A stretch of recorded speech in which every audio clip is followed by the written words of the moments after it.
Alex Ferreira is a two-time Olympic medalist, and in this past season had an unprecedented full sweep. Won everything that he went into, which is just unheard of.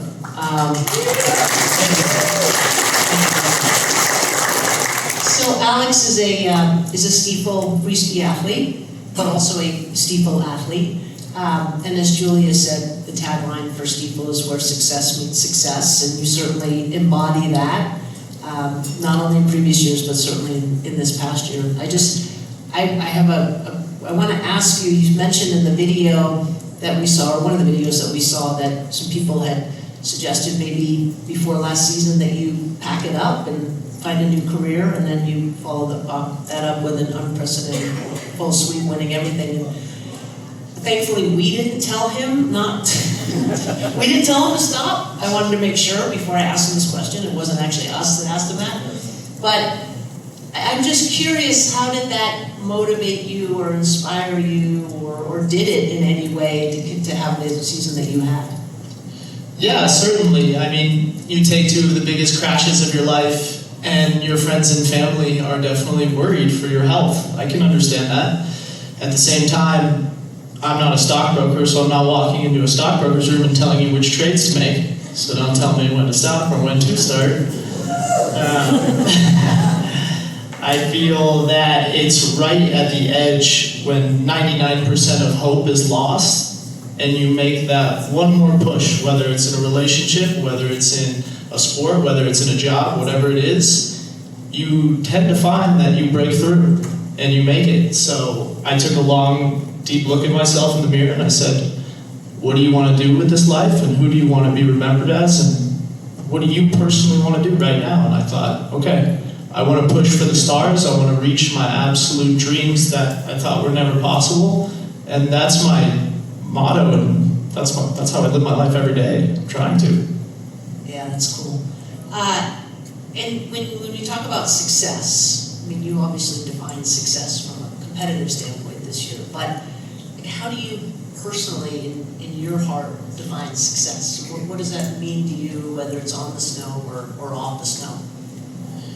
Yeah, so on snow, I would define it as, okay, there were 7 competitions this year. I had 7 starts and 7 wins. That is certainly success. That is perfection. That is what every athlete should be aiming to do. This is your job, same as you guys. You guys sit in corporate offices, I assume, some of you. Your goal is to get jobs pushed through by your boss, whatever it is, right? And then off the hill, I would say success is being around people who you want to be around. I'm very fortunate in the position I get to be around Jason Nacy from USAM and have a great relationship with him. Yes, we do business together. Yes, he sponsors me as an athlete, but yes, we are friends. Yes, we care about each other. The same thing goes for Ron. Ron is a great person. I love being around him. I am so grateful for these relationships and people, and that's what you're really investing in. As a sponsor, I would say you're not investing in just an athlete. Yes, hopefully he or she does well. You're investing in people. You're investing in wanting to spend time with them and enjoy it. Yeah.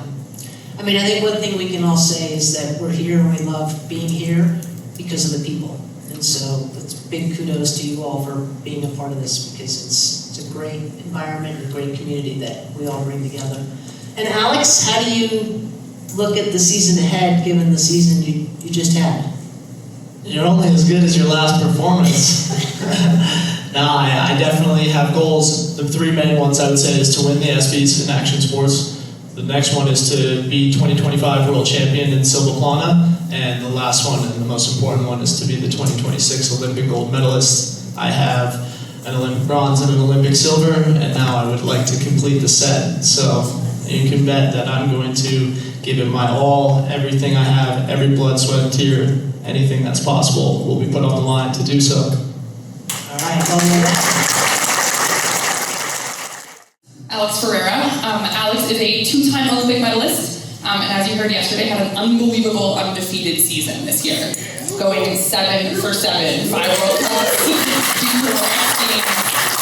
I think we actually won the last World Cup the years prior as well, so kind of 8 for 8. Yeah.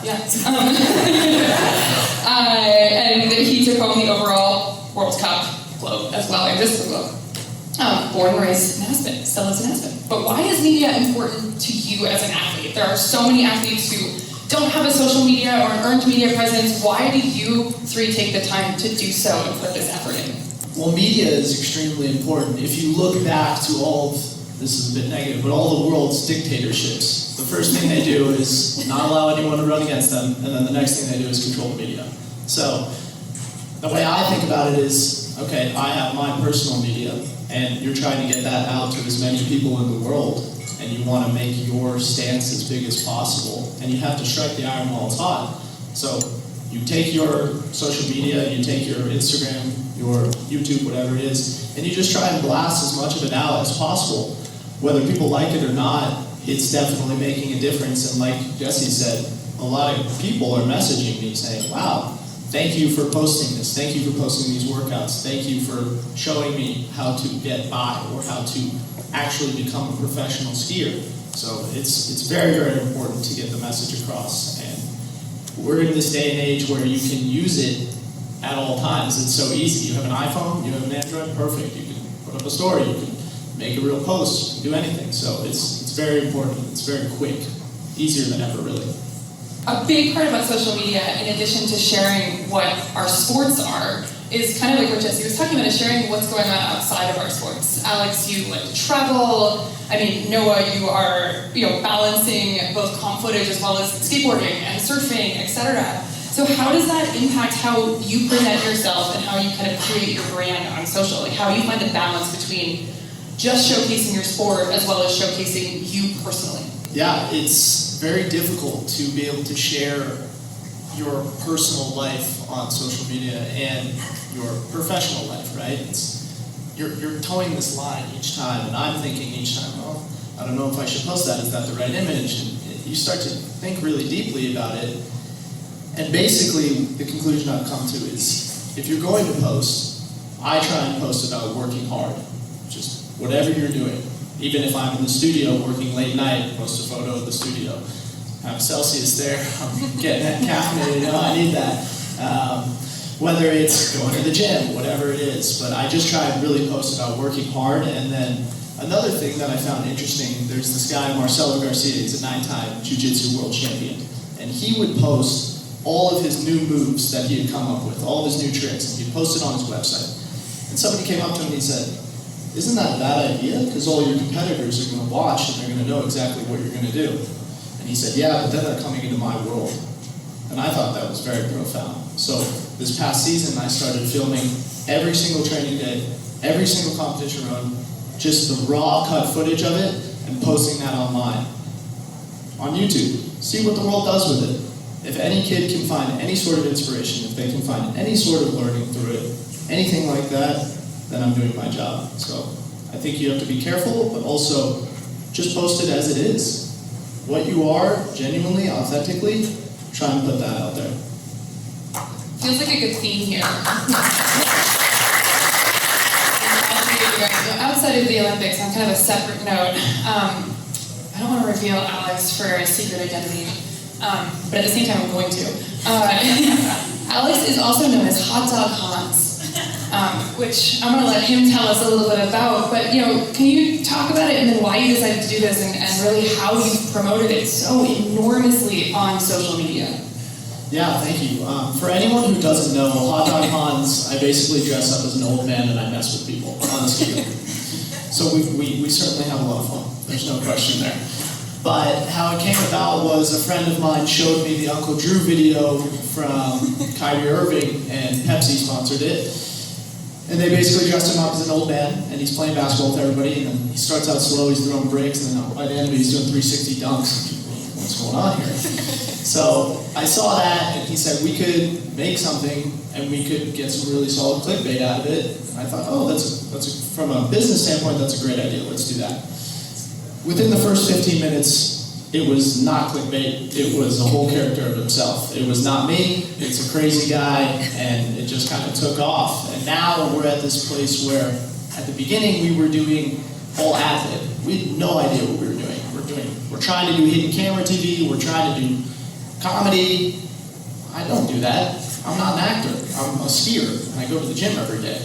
So it's been a crazy learning process, but now we're at such a precise level where we're actually planning out the kits, we're planning out skits, we're planning out lines, we're planning out all these things. And I always joke with my director and my business partner and my best friend, Matt Hobbs, who owns the production company Vinyl Films, where we do Hans through.